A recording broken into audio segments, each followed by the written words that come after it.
தொழில் வளர்ச்சின்னு இத்தனீண்டு பய 35 வயசு உள்ள இப்ராஹிம் எப்படி பண்றான்னு பாரு. நான் பேசுனது அங்க அந்த ஊர் சீமாங்கிறேன். என்னை நீ பார்த்து சிரிக்கிற. நான் மரங்களில் மாநாடு போட்டு சிரிச்சு அப்பதுக்கு அலையாத்திமா காடுகளுக்கு மாநாடு போடுறேன். இதான் பெரிய இவனாச்ச. பனைமரம் நாயாரி பனை மரத்தை பாதுகாக்கணும் போது இவர் பனை மரம் அது ஒரு சாதி மரம். இப்ப நீ பனையை வெட்டாதுன்னு சட்டம் போடும்போது சாதி மரம் இல்லை நீதி மரம் ஆயிருதா? சமூக நீதி மரம் ஆயிருதா? மரங்களை நட்டா நான் மரக்கன்றுகளுக்கு நட்டா அதுக்கு மதிப்பெண் கொடுக்கும்போது சிரிச்சா. இப்ப நீயே ரகசியமா மரக்கன்று நட்டு படத்தை மட்டும் அனுப்புங்க, நாங்க மார்க் போடுறோம். அது சீமான் சொன்னா சிரிக்கிறது, என்ன சினிமாக்காரன் சொன்னா ரசிக்கிறது. டேய் உங்களை எல்லாம் மூச்சந்தில வச்சு வெளுக்கிற காலம் வருதா இல்லையான்னு பாருங்க. ஆளுகளை பாருங்க. சும்மா கல்வி மாநாடு அரங்கத்துக்குள்ள நடக்குது. எத்தனை பெரிய கல்வியாளர்களை கூப்பிட்டு, எவ்வளவு பெரிய தாளாளர்கள், வேந்தர்கள், துணை வேந்தர்கள் அவர்களையெல்லாம் கூப்பிட்டு உட்கார வச்ச கல்வியில் சிறந்த மாநாடுன்னு போட்டு புகழ்ந்து தள்ளிட்டாப்ல. உலகம் பூரா பாக்குறீங்க, என்னம்மா கல்வியில சிறந்து விளங்குது ஒரு கையே. சென்னையில் உள்ள முக்கிய சாலைகளுக்கு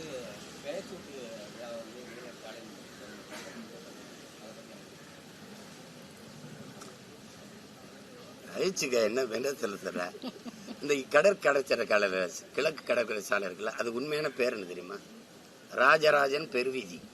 வரலாற்றுல பேரு ராஜராஜன் பெருவீதி.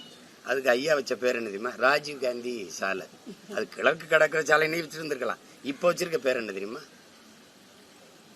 ஐயா கருணாநிதி அவர்கள் பேரை வச்சிருக்காப்புல. எங்க ஊர்ல வந்து தம்பி 80 வயசு 85 வயசு போனா என்ன கேட்டாலும் கொடுக்க ஆரம்பிச்சிரும். சாராயம் கேட்டா கொடுப்போம், கறி சாப்பிட்டா கேட்டாலும் கொடுப்போம், மீன் கருவாடி எது கேட்டாலும் கொடுப்போம். ஏன்னா எங்க அப்பா தாத்தா எல்லாம் சொல்லுவோம், பெரியவங்களாம் விடுப்பான்னு ஒரு 4-5 சந்தைக்கு இருப்பாப்ல. அது நல்லது வல்லதை கொடுங்கப்பா, கடைசி காலத்துல வாய்க்கு ருசியா சாப்பிட்டு போகட்டும்னு. அப்படி இன்னும் கொஞ்ச நாள் இருக்க போறாங்க. அவங்க இஷ்டத்துக்கு பேரை வச்சுட்டு போக வேண்டியதுதான். நீங்க நாடக உலகின் தந்தை சுவாமி சங்கரதாசன் என் தாத்தனுக்கு பேர் இருந்ததுல, அந்த கலைமன்றத்து பேர் எதுக்கு மாத்தினீங்க? எல்லா சிலையும் தெருவில் இருக்கு, எங்க தமிழ் தாய் சிலையை எதுக்கு இடிச்ச? அப்ப சேட்டை தானே. ஜல்லிக்கட்டுக்கும் ஐயா கருணாநிதிக்கு என்ன சம்பந்தம் இருக்கு? எதுக்கு அந்த வளாகத்துக்கு ஏன் தாத்த முகத்தை ஒரு பேரை வைக்கல? 4ஆம் தமிழ்ச்சங்கம் வச்சு தமிழ் வளர்த்த என் பாட்டன் வள்ளல் பாண்டித்துரை தேவர் இருக்கான்ல, அவன் பேரை அந்த கட்டின நூலகத்துக்கு ஏன் வைக்கல? எல்லாத்துக்குமே உங்க அப்பா. அப்ப என்ன நினைக்க தோணுது? சரி வச்சு அழகு பார்த்துட்டு போங்க. மொட்டை அடிக்கிறது முன்னாடி நல்லா சீவி கீவி பூ வச்சு ஒரு போட்டோ எடுத்து போடுவான். 1/2 மணி நேரத்துல மொட்டை அடிக்க போறோம், அதனால நல்லா நல்லா ஒரு போட்டோ கூட எடுத்துக்கடாடே. அது அந்த கதை தான். அது அதனால ரசிச்சுக்க.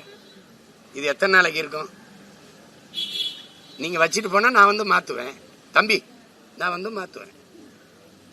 இப்ப நான் சொன்னல இந்த பேரெல்லாம் வைப்பேன். அந்த ஜல்லிக்கட்டு வளாகம் சரி கட்டிட்டாங்க, நம்ம காசு தான் போடுறா. தாத்த மூக்கைய தவிர போடுவேன். கல்வி தந்தை. இங்க என்ன இது என்ன பேரு? வள்ளல் பாண்டித்துறை. 4ஆம் தமிழ்ச்சங்கம் வச்சு தமிழ் வளர்த்த பாட்டன் வள்ளல் பாண்டித்துறை தேவர் நூலகம் போடுவேன். என்ன பண்ணுவ நீ? ஆசைப்படுறாரு வச்சு அழகு பார்க்கிறாரு. தமிழ்நாட்டில் செயல்படுத்தப்பட்டுள்ள காலை உணவு திட்டத்தை தெலுங்கானாவில் செயல்படுத்தணும். அவரை நினைச்சு நான் வருந்துறேன். நாங்க தான் சோத்துக்கு செத்த பயமக்களா இருக்காங்க, அவங்களாவது தன்மானத்தோட வாழ விடணும். காலை உணவு உப்புமா தானே. நீ வரையா போமா 2 பேரும். ஆனா சொல்லாம போகணும், சொன்னா மாத்தி வாங்க. காலையில 5 நாள் உப்புமாங்க. அதனாலதான் நான் சொன்னேன் இது உப்புமா கம்பெனி.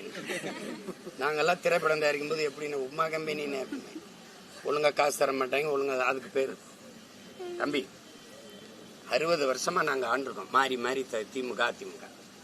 மதிய உணவு என் தாத்தன் போடும்போது அன்னைக்கு விடுதலை பெற்ற காலத்துல இவ்வளவு வருவாய் பெருக்கல்ல, கல்வி போய் சேரல, பிள்ளைகளை படிக்க வைக்க என்னன்னா அவனுக்கு வரல. அவனுக்கு ஆடு மாடு மேய்க்க போனாதான் சாப்பாடு. படிக்கணும்னா என்ன பண்றது? ஒருவேளை சாப்பிடணும்னு நாங்க ஆடு மாடு மேய்க்க போகலைன்னா எப்படி சாப்பிடுறதுன்னு கேட்டான். சரி சாப்பாடு போட்டா வருவானா? சரி நோட்டு புத்தகம் வாங்கல, நோட்டு புத்தகம் தாரேன். சீருடையில போட்டுக்கிற துணிமணியில சீருடையும் தாரேன் அப்படி சொல்லி அவன் படிக்க வச்சான்னா அன்னைக்கு தேவை இருந்தது. 60 அவனுக்கு பின்னாடி இவ்வளவு காலம் ஆண்டு விட்டு காலை உணவு சாப்பிட்டுட்டு வர முடியலடா என் மகளும் மகனும் பள்ளிக்கூடத்துக்கு. அப்ப எவ்வளவு வறுமையில என் ஆத்தால பண்ணி வச்சிருக்க? காலை ஒரு உணவு சாப்பிட்டுட்டு வீட்டுல இருந்து வர முடியல. இங்க வந்துதான் சோறு போடுறேன்னு பெருமையா பேசுற. எல்லாருக்கும் சோறு 1000 ரூபாய் காசு. பஞ்சப்படி ஒரு பராரி கூட்டமா துப்புரவு பணியாளர்னா காலை உணவு போடுறோம் உங்களுக்கு. இது எப்படி பாக்குறது? இது ஒரு சேவைன்னு பாக்குறியா? இந்த மானம் கட்ட கூடத்துக்கு ஒரு வேளை சோத்தை போட்டு கையில் 500 ரூபா கொடுத்தீங்கன்னா போதும்னு நினைக்கிறியா? எப்படி எடுத்துக்கிறது? இந்த ரேவந்த் ரெட்டியை நான் மதிக்கிறேன், அதுக்காக இதை போய் செய்வேன்லாம் அந்த நேரத்தில் புகழணும்னு பேசிட்டாப்ல, அது செய்ய மாட்டாப்ல. அவன் சாதி வாரி கணக்கெடுக்க எடுப்புறான்ல மானஸ்தன், இவர் எடுப்பாரா? கேட்கறதுக்கு பதில் சொல்லு. கூட்டணி தானே வச்சிருக்க. இங்க பெரியார் பிறந்திருக்காரு, சமூக நீதியை நீட்டிட்டார் காட்டிட்டாரு இல்லையா? அதான் இங்க பிறக்கலை எடுக்கிறேன். அதே கூட்டணி வச்சிருக்க சீதாராமையா 24ஆம் தேதிக்குள்ள எடுத்து முடின்ற. அங்க பெரியாருக்கு நீங்க உங்க பேர் சொல்ற பெரியாருக்கு ஒன்றும் சம்பந்தம் இல்லாத நிதிஷ்குமார் எடுக்கிறேன். எல்லாத்துக்கும் மத்திய அரசை சாட்டி விடுறது. நிதி தரல, நான் என்ன பண்றது? 40 பாராளுமன்ற உறுப்பினருக்கு நாக்கு வலிக்கவா? எதுக்கு வென்று போனீங்க? செஞ்சிருக்காரு பாருங்க. திமுக 2 இட்லி எடுத்துட்டாப்ல, திமுக 2 இட்லி எடுத்துட்டாப்ல, அதிமுக 2 தோசை எடுத்துட்டாப்ல, எல்லா 2ஐயும் பிச்சு போட்டு ஒரு உப்புமா கிண்டிட்டாப்ல. இங்க அண்ணா வச்சுக்கிட்டாப்ல, எம்ஜிஆர் வச்சுக்கிட்டாப்ல. இதுல என்ன மாற்றம் வருது? இது ஒரு சனியே, இது ஒரு சனியே, 2 சனியும் சேர்த்து ஒரு சட்டையை தச்சுட்டாப்ல. சனிக்கிழமை கிளம்பிட்டாப்ல. ஏன்னா நீங்க என்ன இதுல மாற்றம்ங்கிற சொல்லையே அவர் சொல்லலையே. நீங்களா மாற்றம் மாற்றம் மாற்றம் எதிலிருந்து மாற்றம்? எப்படிப்பட்ட மாற்றம்? எந்தெந்த இடத்துல எந்தெந்த நிர்வாகத்துல எப்படி மாற்றம்? கல்வி இப்படி இருக்கு, இப்படி மாத்துறேன். மருத்துவம் இப்படி இருக்கு, இப்படி மாத்துறேன். அப்படி ஏதாவது ஒண்ணு சொல்லுங்க. மாற்றம்னா என்ன? அது அவர் சொல்லவே இல்லை. நாங்க மாற்றம் கட்டுறோம்ல, அவரே சொல்லிட்டாரு. அதெல்லாம் நாங்க பேச மாட்டோம், நாங்க ஸ்ட்ரைட்டா பாயிண்ட்டுக்கு வந்துருவோம். இதுவரை ஒரு பாயிண்ட்டுக்கும் இல்ல, 2 பாயிண்ட்டுக்கு பேசுறாப்புல. நாளைக்கு கரூர் பேசி நாமக்கல் 2 பாயிண்ட். அதான் அவருடைய பாயிண்ட். பாயிண்ட்னா என்ன? நாங்க சாத்தியம் இல்லாததை பேச மாட்டோம் அப்படின்னு. சாத்தியத்தை தான் பேசுவோம். எது சாத்தியம்?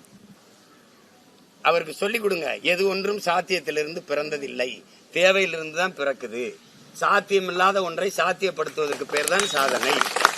சாதாரணமான மக்கள் அசாதாரணமான ஒன்றை கனவு காண்பதற்கு பெயர் தான் புரட்சி. அதுதான் முயற்சி, அதுதான் ட்ரீம், அதுதான் கனவு. அது சொல்லிக் கொடுக்கணும். அவர் அதெல்லாம் சொன்னா கேட்கிற மாதிரி இல்ல. அண்ணன் சொல்றாரு, என்னமோ சொல்றாரு, கேப்பம்ட்டு விமர்சிக்கிறாரு. இது விமர்சிக்கிறது இல்ல. இப்ப சரி விட்டுருவோம். நானு 2010 கட்சி ஆரம்பிச்சேன். இப்ப 26 வரைக்கும் 26 தேர்தலில் நிக்க போறேன். எனக்கிட்ட என்ன ஆட்சி 5 வருஷம் கொடுத்து நான் அதை அழிச்சேனா? நாட்டை கொள்ளையடிச்சனா? ஊழல் லஞ்சத்துல ஊறி தெளிச்சனா? மலையை வெட்டினா? மணல் அள்ளனா? கொலை பண்ணனா? கொள்ளையடிச்சனா? என்ன செஞ்சேன்? என்னை எதுக்கு எல்லாரும் விமர்சிக்கணும் சொல்லு? அதிகாரத்துல இருக்கிறவன், அநியாயம் செய்யறவன், ஊழல் லஞ்சத்துல ஊறி திளைக்கிறவன், வளத்தை சுரண்டி கொள்ளையடிக்கிற கொடுக்கிறவனை பேசாது, எந்த விமர்சனம் வைக்காது. இதையெல்லாம் தடுக்க போராடுற எங்கள் மேல விமர்சனம் வைக்க காரணம் என்ன? எல்லாரும் எதிர்க்கிறாங்கல்ல, காரணம் என்ன? திமுக ஆட்சியில் பள்ளிகள்ல மாணவர்களுடைய சேர்க்கை என்பது குறைந்திருப்பதாகவும் 5ஆம் வகுப்பு படிக்கக்கூடிய மாணவர் பாருங்க, நீங்க தான் கேட்டீங்க கல்வியில சிறந்த மாநாடு போட்டாங்க. எதிர்கட்சி தலைவர் சொல்லியிருக்காரு சார், 5ஆம் வகுப்பு படிக்கக்கூடிய மாணவன் 3ஆம் வகுப்பு பாடத்தை கூட படிக்க முடியாத ஒரு நிலை தமிழகத்துல இருக்கு அப்படின்னு. தொடர்ந்து ஆளுநரும் தமிழகத்துல மாணவர்களுடைய கல்வி தரம் அப்படிங்கிறது சரியா இல்ல அப்படிங்கறத ஒரு தொடர்ந்து வலியுறுத்தி வரக்கூடிய. இப்ப நீங்க தங்கச்சி கேட்கிற கேள்வியை நான் ஏற்கிறேன். எதிர்கட்சி தலைவர் சொல்றாருன்றீங்க. எதிர்கட்சி தலைவர் ஆட்சியில எப்படி இருந்தது? இதே குறைய இவங்க சொல்லிட்டு இருந்தாங்க. எதிர்கட்சி தலைவர் ஆட்சியில புதுசா இல்ல, அவர் 4.5 ஆண்டு ஆண்டிருக்காரு. அவர் ஆட்சியில இதே முறைதான் இருந்தது. சொல்லணுங்கிறதுக்காக சொல்லக்கூடாது. கல்வியில் சிறந்த தமிழ்நாடுன்னு மாநாடு போட்டிருக்காங்கன்னு கேட்டீங்கல்ல, இப்ப அவங்கள பார்த்து கேளுங்க. 5ஆம் படிக்கிறவன் 3ஆம் பாடத்துல படிக்க தெரியலையே. பட்டப்படிப்பு படிச்சுட்டு வந்துருங்க, தமிழை பிள்ளையின்றி எழுத தெரியலையே. சரி, ஆங்கிலமாவது பேசுறானா? அது அறவே தெரியலையே. அப்ப எந்த அறிவை வளர்க்கிற கல்வி இல்ல, ஒழுக்கத்தை அறநெறியை போதிக்கிற கல்வி இல்ல, வகுப்பறைகள் வர்த்தக அறைகளா போயிடுச்சு. எந்த கல்வியை எதை படிச்சா எந்த வேலைக்கு போய் எவ்வளவு சம்பாதிக்கலாம்னு, இது பொருள் ஈட்டுற ஒரு வர்த்தகத்தை, இந்த வேலைக்கு இந்த படிச்சா இந்த வேலைக்கு போல அவ்வளவு சம்பாதிக்கலாம், இதை கற்பிக்கிற கல்வி முறை ஒரு அடிமை கல்வி முறை. ஒரு கிழக்கியல் போஸ்டுக்கு போறது, முதலாளி எங்க இருப்பான், அவனுக்கு வேலை செய்யறது, இதுதான் அறிவு, இதுதான் கல்வின்னு கற்பிச்சு வச்சிருக்கு இந்த முறை. இது அறிவையோ ஒழுக்கத்தையோ நன்னெறியோ போதிக்கிற கல்வி முறை செத்து போச்சு. அது இல்ல. அதனால நீங்க சொல்றது மாதிரி இப்ப அவனுக்கு எதுவுமே தெரியல. இங்கிலீஷ் பேசிட்டா அறிவாளின்னு நினைக்கிறான். அவன் அடுத்தவன் மொழி எனக்கு எப்படி அறிவாகுங்கிற கேள்வி வரல. இங்கிலீஷ் ஒரு லாங்குவேஜ், நாட் அ நாலேஜ், அது அவனுக்கு தெரியல, அது சொல்லிக் கொடுக்கல. ஏன்னா பிரிட்டன்ல பிச்சை எடுக்கிறவன் இங்கிலீஷ்ல தான் பிச்சை எடுப்பான். பள்ளிக்கூடமே படிக்காதவங்க கூட இங்கிலீஷ் பேசுவான், ஏன்னா அவன் தாய்மொழி. அதானே? அடுத்தவன் மொழி எனக்கு அறிவுன்னு கற்பிச்சவன் எந்த முட்டாப்பைய? அவன் மொழி எப்படா எனக்கு அறிவாகும்? அது ஒரு மொழி, அது தேவைன்னா எப்ப கற்றுக்கலாம், பயன்படுத்திக்கலாம். அதனால நீங்களே கேள்வி கேட்டு நீங்களே பதில் சொல்லிட்டீங்க. கல்வியில் சிறந்த தமிழ்நாடு எப்படி இருக்குன்னு அதை கேட்கறது இப்ப நாங்க கேட்கலாம். எதிர்கட்சி தலைவர் கேட்கறா உங்க ஆட்சியில் எப்படி இருந்துச்சு? இதேதான் இருந்தது. நீங்க ஆட்சியில் இருக்கும்போது இவங்க பேசுனாங்க, இப்ப இவங்க ஆட்சியில் இருக்கும்போது நீங்க பேசுறீங்க. அததான் பட்டிமன்றம்னு. திமுக அதிமுகவை எதிர்க்கிற அளவுக்கு நாம் தமிழரும் தாவேகாவும் பெரிய கட்சிகள் இல்ல. திமுகவோட செயல்பாடுகளை விமர்சனம் செய்வதனால அரசு அடுத்த கட்டமா என் தங்கச்சிட்ட கேட்கிறேன், பரப்புரை சரி பிரச்சாரங்கிறிய, நான் பரப்புரைங்கிறேன். என்ன பரப்புரை செய்யறாங்க? சொன்னார்களே செஞ்சார்களா? சொன்னார்களே செஞ்சார்களா? செய்வீர்களா? இப்ப எங்க ஊர்ல தண்டல்காரன் ராஜாதி ராஜ ராஜ மார்க்கண்ட வருகிறார் அப்படின்னு இப்ப வந்து இந்த இங்கே இங்கே இந்த இடத்தில் தொடர் வண்டி விடுகிறவர்களை விட்டார்களா? அங்கே வந்து அதை செய்தவர்களை செஞ்சார்களா? கோர்ட்ல சைலன்ஸ் அப்படி. தங்கச்சி இது பரப்புரைன்னு நினைக்கிறீங்களா? இதெல்லாம் ஒரு பரப்புரைன்னு நினைக்கிறீங்க? மக்களின் வலியை மனதிலிருந்து ஒருத்தர் மொழியில் எடுத்து பேச முடியல அப்படின்னா என்ன? ஒரு வீட்டு பாடம்னு ஒண்ணு இல்லையா? ஐயா ஸ்டாலின் எவ்வளவு காலமா அரசியல் இருக்காங்க, துணை முதல்வராக இருந்திருக்காங்க, முதல்வராயிட்டாங்க. நிறைய பேர் அவருக்கு தரவுகள் எடுத்து கொடுக்க ஆள் இருக்கு, கூட உதவியாளர். ஐயா எடப்பாடி பழனிசாமி ஒன்றிய செயலாளர் இருந்து, மாவட்ட செயலாளர் இருந்து, பொதுப்பணித்துறை அமைச்சராக இருந்து, முதல்வராக வந்து இன்னைக்கு எதிர்கட்சி தலைவர் இருக்காங்க, கூடவே ஆள் இருக்கு. இப்ப எந்த ஊருக்கு போறோம்? கரூருக்கா? கரூர்ல என்ன பிரச்சனை இருக்கு, என்னென்ன தொகுதியில் என்னென்ன பிரச்சனை கொடுங்க. அந்த தரவுகளை ஒரு 4 நிமிஷம் 5 நிமிஷம் தான் பேசுறீங்க. அதை நினைவுல வச்சு பேச முடியலன்னா உங்களுக்கும் மக்களுக்கும் எவ்வளவு தூரம் இருக்கு? இப்ப இவ்வளவு காலம் அதிகாரத்தில் இருக்கும்போது எந்தெந்த இடத்துல என்னென்ன இடத்துல மக்களுக்கு என்னென்ன பிரச்சனை இருக்கும் கூட தெரியாம நீங்க எங்களை ஆட்சி செஞ்சுக்கிட்டு இருந்திருக்கீங்க.